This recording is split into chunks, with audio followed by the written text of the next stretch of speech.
Renungan Harian Katolik, Senin, 29 Desember tahun 2025.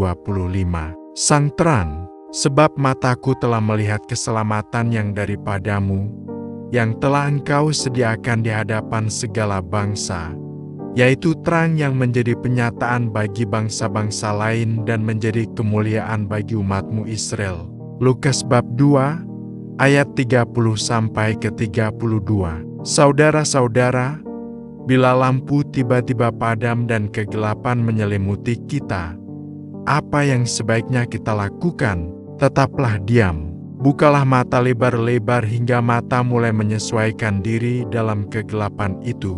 Jika kita begitu saja cepat-cepat terus berjalan, sangatlah mungkin kita akan menabrak bahkan memecahkan perabot rumah kita. Demikian juga, untuk mencintai sesama pun kita membutuhkan waktu sampai mata hati kita dapat melihat. Bila tidak, kita akan cepat membenci orang itu dan menganggapnya penyakit menular yang harus dihindari. Simeon telah lama mengolah hatinya sehingga dapat melihat dengan tajam. Ia mengenali tangan Tuhan yang berkarya dalam diri bayi mungil Yesus yang sedang dipersembahkan. Jika Yesus sebagai sang terang bagi bangsa-bangsa itu sungguh dibiarkan bercahaya, setiap kenyataan akan terlihat apa adanya. Orang harus membuat pilihan. Kenyataan yang jahat harus diakui sebagai yang jahat tanpa ditutup-tutupi dengan polesan cantik. Sebaliknya, yang baik harus dipegang teguh dengan segala risikonya. Kisah yang digambarkan dalam Injil hari ini tidak hanya menjelaskan pentingnya tradisi dan hukum yang harus dipatuhi menurut agama Yahudi, tetapi juga bagaimana Tuhan bekerja dalam kehidupan kita melalui perjumpaan yang seringkali kita anggap biasa saja.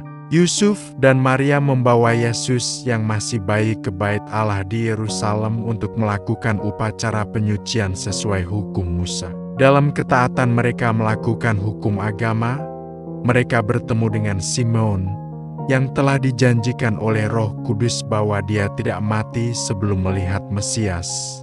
Simeon didorong oleh Roh Kudus mengenali Yesus sebagai sang terang yang menerangi bangsa-bangsa. Hal ini menunjukkan kepada kita bahwa dalam ketaatan dan kesetiaan kita kepada Tuhan, seringkali Dia menyediakan pertemuan dan momen istimewa yang akan mengubah hidup kita. Pertemuan Maria dan Yusuf dengan Simeon adalah contoh sempurna bagaimana dalam menjalani hidup yang taat kepada Tuhan, kita diberikan kejutan-kejutan dan anugerah-anugerah yang tak terduga. Perikop yang kita renungkan hari ini mengajak kita terbuka untuk membiarkan Tuhan berbicara dan bekerja melalui perjumpaan-perjumpaan yang kita alami setiap hari. Semoga kita dapat belajar dari Yusuf, Maria, dan Simeon untuk selalu berbicara dan berjalan dalam iman, ketaatan, dan penyerahan kepada penyelenggaran Tuhan. Kehadiran Yesus di tengah-tengah masyarakat menjadi pedang yang tajam.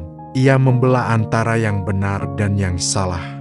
Ia membuka mata bahkan membangkitkan orang dari kesadaran semuanya. Ia menyadarkan bahwa orang yang mengenal Allah adalah orang menuruti perintah-perintah Allah. Ia tunduk dan setia pada kehendak Allah, bukan kehendak penguasa yang korup. Yesus mengembalikan manusia pada rencana awal penciptaan, yaitu sebagai citra Allah. Dan ini adalah perintah lama. Perintah barunya agar kita mengimani bahwa Yesuslah adalah Sang Penyelamat. Ia adalah Sang Terang untuk jalan hidup kita, agar kita dapat melihat, membedakan mana yang benar dan yang sesat.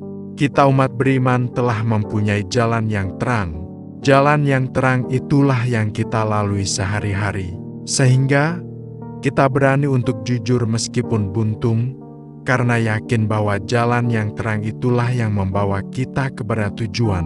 Karena Kristus adalah sang terang, maka para pengikutnya harus dapat menjadi terang bagi para bangsa.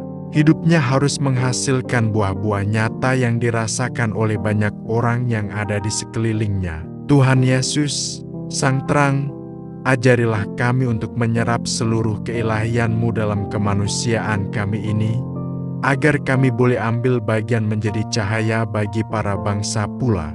Demikian renungan hari ini. Selamat beraktivitas. Semoga semuanya lancar, sukses, serta selamat. Tuhan memberkati.